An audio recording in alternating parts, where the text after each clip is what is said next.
दोस्तों सामने वाला पार्टनर आपको छोड़कर चला गया है। चलिए मानते हैं कि कोई छोड़कर चला जाता है तो बहुत सारी प्रॉब्लम्स होती है फैमिली में। हम मानते हैं कि उसका फैमिली प्रॉब्लम था। हम मानते हैं कि उस पार्टनर ने आपसे प्यार किया था लेकिन किसी कारणवश वो आपसे शादी नहीं कर पाया, उसकी फैमिली कुछ इश्यूज रहे हैं। बहुत बड़ी बात है, कोई बात नहीं।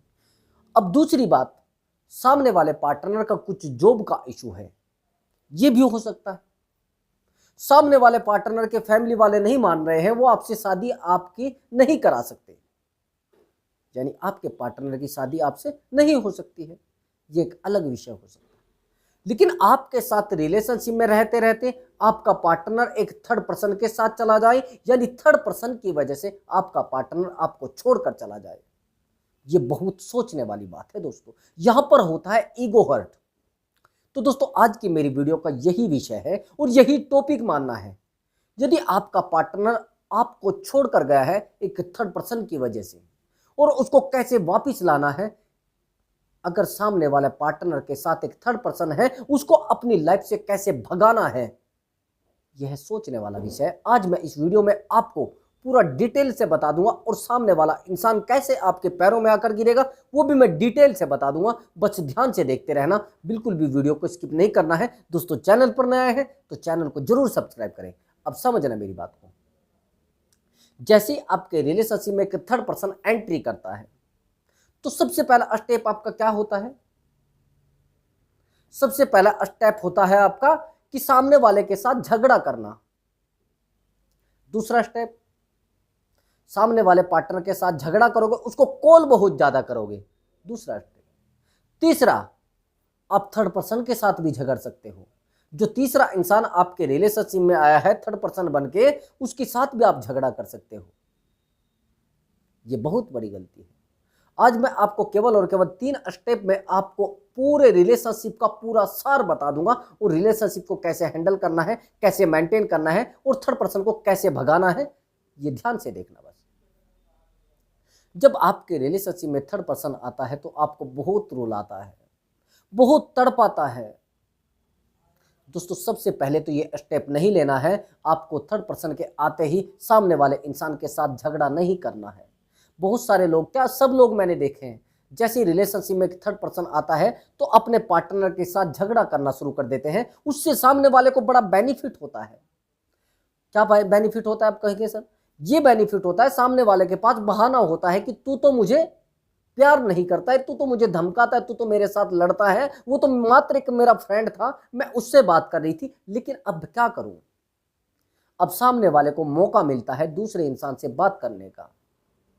सामने वाले को जब मौका मिल जाता है तो वो चौका लगा लेता है। फिर आप हो जाते हैं परेशान। आप कहते हैं एक्चुअली मैं क्या करूं, कहां जाऊं?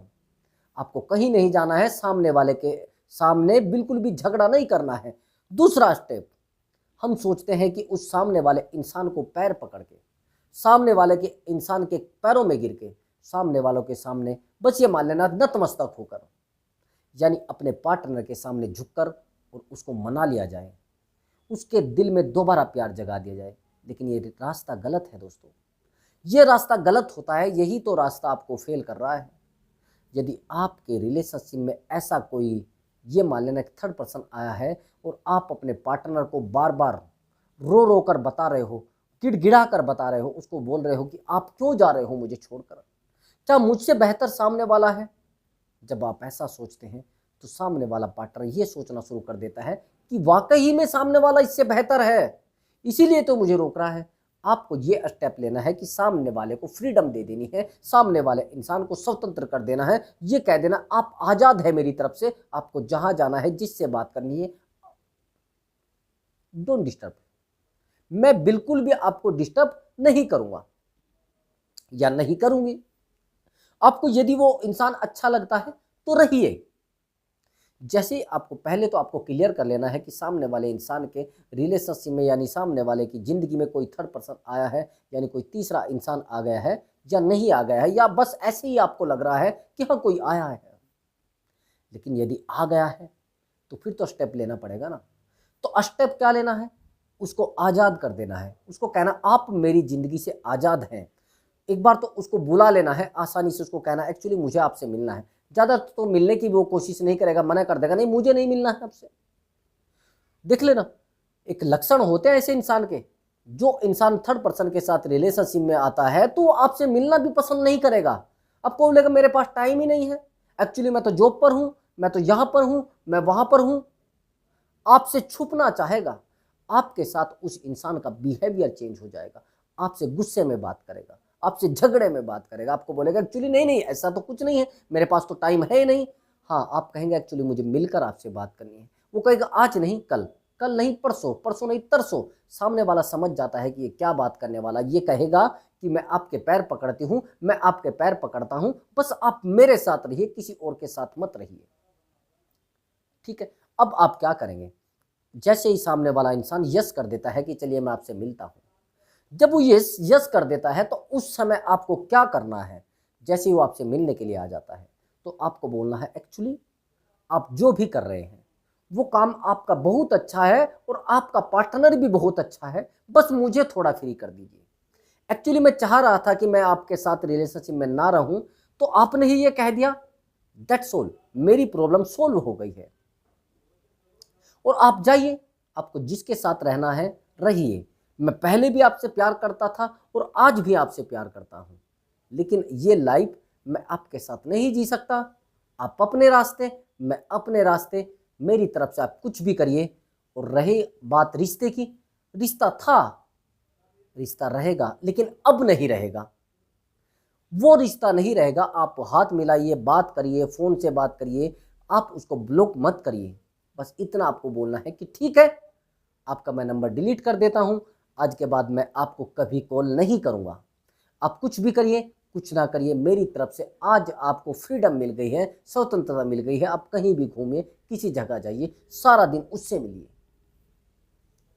अब वो कहेगा नहीं ऐसा तो कुछ है ही नहीं, आपको कहना नहीं कुछ हो या ना हो, लेकिन मुझे ऐसा लगा है ना। अगर आप ज़्यादा बड़े वकील बनना चाहोगे फिर गलत हो जाएगा, ऐसे रिश्तों में वकील नहीं बनना चाहिए। अब समझना मेरी बात को, आप उसको वापस पाना चाह रहे हैं, समझ रहे ना, आप उसको वापस पाना चाहते हैं ना, तो आपको उसका नंबर भी ब्लॉक नहीं करना है। अगर आपने गलती से भी उसका नंबर ब्लॉक कर दिया तो फिर कुछ बेनिफिट होने वाला नहीं है। दूसरी बात, झगड़ा भी नहीं करना है। यदि आपने उसके साथ झगड़ा कर दिया और झगड़े में कुछ समय के साथ वो पार्टनर के साथ रह लिया, देखिए जो मैंने आपको काम बताया बड़ा रिस्की काम है, रिस्की है लेकिन बेनिफिट भी है, इसके बिना वो वापिस आने वाला है भी नहीं। भैया आप एक बात बताइए, आपके पास कुछ है ही नहीं, अभी सामने वाला तो जा चुका है ना, अब तो बस हाथ छुड़ा रहा है वो। देखिए जब लड़की आपको छोड़कर जाती है तो वो हाथ छुड़ाने से पहले जा चुकी होती है। आप सोच रहे हैं कि वो आज जा रही है, वो तो जा चुकी थी पहले, पता ही तो आज को आपको लगा है, आज ही तो आपको डिटेल पता लगी है कि हाँ ऐसा है। वो तो बहुत दिन से बात कर रही थी, लेकिन नहीं संभल पाए आप, तो क्या करें?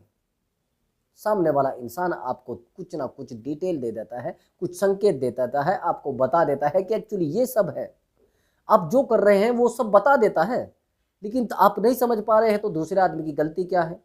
अब रोना धोना आपको लगा है। अब समझना सामने वाला इंसान आपकी लाइफ में कैसे दोबारा वापस आएगा।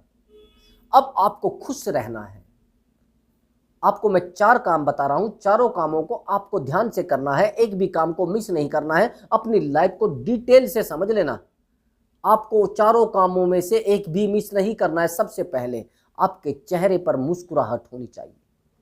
जितने दोस्तों को आपने छोड़ा है वो दोबारा आपकी लाइफ में एंट्री कर जाने चाहिए, यानी दोबारा दोस्त बना लीजिए, कम से भी कम 4 जो आपकी प्रॉब्लम सुने और आपकी बातों को समझे। भले ही नए दोस्त बना लेना, लेकिन पुराने दोस्तों को आप मत बताइए कि मेरे साथ ये सब हो गया है, और ब्रेकअप के फोटो मत लगाइए और ब्रेकअप के स्टेटस मत लगाइए। यदि आपने ब्रेकअप के स्टेटस लगाए और ब्रेकअप के बारे में अपने फ्रेंड सर्कल में बताया तो वो उसको बताएंगे, यानी अपनी महारथी को आपके सामने फिर रोने के सिवा कोई रास्ता नहीं बचेगा। क्या करना है? आपको अपने फेस पर मुस्कुराहट रखनी है, चेहरे पर खुशी होनी चाहिए। दूसरा काम, आपको फिजिकल रूप से कोई ना कोई, जैसे कहते हैं ना, जिम ज्वाइन कर लेना है, या कोई आप फिजिकल वर्क करते हैं, जैसे आप रनिंग करते हैं या आप किसी चीज़ में माहिर हैं, उस चीज़ को आप पकड़ सकते हैं, वहाँ पर अपना ध्यान पूरा लगा दीजिए। जहां पर आपका ध्यान बटा हुआ था उस ध्यान को बटने की बजाय आपको वहां पर फोकस करा लेना है। फिर देखना आपके अंदर से एक एनर्जी, भरपूर एनर्जी निकलेगी, जिस एनर्जी से आप एक बड़े मुकाम को छू सकते हैं, आप बन सकते हैं महारथी। अंडरस्टैंड? अब आगे की बात समझना मेरी। दूसरा काम मैंने बता दिया। अब तीसरा काम आपको क्या करना है, आपको बहुत ज्यादा बिजी रहना है, बहुत ज्यादा बिजी। आपके पास कॉल भी आए तो भी किसी की कॉल नहीं उठाना है। हम लोग सबसे पहले जैसे ही हमें पार्टनर छोड़कर जाता है, हमारी एक सबसे बड़ी गलती है, तो हम ज़्यादातर फ़ोन पर बात करना पसंद करते हैं। कभी अपनी बातें उससे शेयर करते हैं, कभी अपनी बातें इससे शेयर करते हैं, कभी हम सोचते हैं कि शायद मैं सब लोगों से बातें शेयर करके और मैं अपने आप को संभाल लूँगा, लेकिन ऐसा नहीं होता है।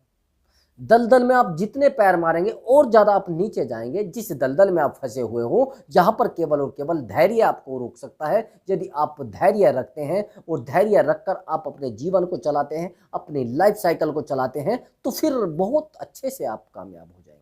लेकिन यदि आप अपने जीवन को नहीं चला पा रहे हैं और रो रो कर आप दूसरों को बता रहे हैं, तो वो आज जो आपके दोस्त है वो कल दुश्मन भी हो सकते हैं। ये रिश्ता जब टूट गया है तो अब इसको बताने से क्या फ़ायदा है। जब फैमिली में कोई डेथ हो जाती है तो उसको ज़्यादा समय तक फैमिली में नहीं रखा जाता है, क्योंकि सबको पता है यदि ज़्यादा टाइम तक हम इसको रखेंगे तो इसमें बदबू होना शुरू हो जाएगी। यही से भी कंडीशन होती है हमारे रिलेशनशिप की। यदि आप डीपली रिलेशनशिप को लोगों को सुनाएंगे तो उसमें से बदबू आना शुरू हो जाएगी और आपको बताया जाएगा आप बेवकूफ़ थे और बेवकूफ़ आप रहने वाले हो। मैंने आपको 3 स्टेप बता दिए, तीसरा बिजी, और चौथा आप समझ लेना, ये बड़ा डीपली स्टेप है। सामने वाला इंसान यदि आपके सामने से गुजर भी जाता है, सामने वाला इंसान आपको देखकर मुस्कुरा भी देता है, लेकिन आपके चेहरे पर हंसी नहीं है, आप तो सीरियस है, आप अपने काम में लगे हैं, आप अपने काम से मुस्कुरा रहे हैं, आप अपने फ़ोन पर लगे हैं। सामने वाले इंसान को आप बिल्कुल भी फ्री दिखाई ना दे, सारा दिन काम करते हुए दिखाई दे। अपने स्टेटस भी लगाना है तो आगे बढ़ने वाला लगाइए, स्टेटस भी लगाना है, अपनी लाइफ को बहुत आगे ले जाने वाला लगाइए। लेकिन अगर आपने स्टेटस वैसे लगा दिए कि मैं तो रो रही हूँ और तुम भी रो, फिर आपकी लाइफ उलझ जाएगी, क्योंकि सामने वाला समझ जाएगा कि ये रो रही है और जो रो रही होती है उसका कोई रास्ता नहीं हुआ करता है। सामने वाले इंसान का प्यार आपके लिए धोखा था। अब आप कहेंगे सर लोग ऐसा करते क्यों हैं? आपने पहचानने में गलती कर दी है। सामने वाले का चेहरा पहचान लेना चाहिए, सामने वाले की आदत पहचान लेनी चाहिए। एक्चुअली मुझे कल एक लड़की मिली, जानने वाली ठीक ठाक लड़की थी। उससे मैंने पूछा, वो कहने लगी एक्चुअली मैं एक लड़के से प्यार करती हूँ, बार बार मुझे शादी के लिए फोर्स कर रहा है। मैंने कहा जब आपको शादी करनी है उसी से तो कर लीजिए। मैंने पूछा उसका गांव क्या है? वो कहने लगी एक्चुअली गांव तो मुझे पता नहीं है, करता क्या है कि ये भी मुझे पता नहीं है, फैमिली कहाँ है कि ये भी मुझे पता नहीं है। मैंने कहा आप उससे प्यार करते हैं कि हाँ करते हैं और बहुत करते हैं।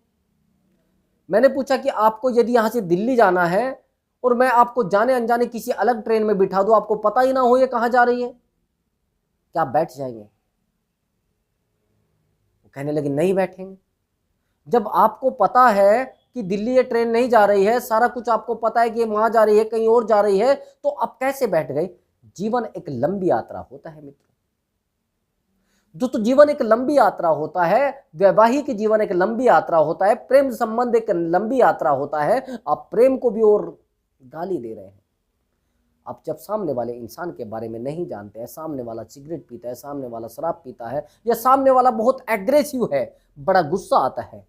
एग्रेसिवपन भी एक ऐब है, एक वो भी गलत रास्ता है, क्योंकि एग्रेसिव लोग बड़े गलतियां कर देते हैं, कई बार बहुत ही खत्म मामले कर देते हैं वो। और देखिए सामने वाले को गुस्सा कितना आता है, सामने वाले की डिटेल देखिए, सामने वाले की गुणवत्ता देखिए।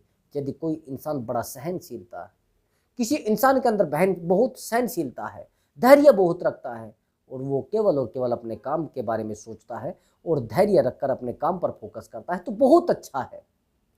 तो थर्ड पर्सन कैसे जाएगा और आपका पार्टनर वापिस आएगा, जो भी मैंने डिटेल बताई है उसको ध्यान से फॉलो कर लेना। उसके बाद आपके रिलेशनशिप में थर्ड पर्सन तो क्या, कोई सा भी पर्सन नहीं रुकेगा, थर्ड पार्टी भी नहीं रुकेगी, रिमूव हो जाएगा भैया, थर्ड पर्सन ऑटोमेटिक भाग जाएगा।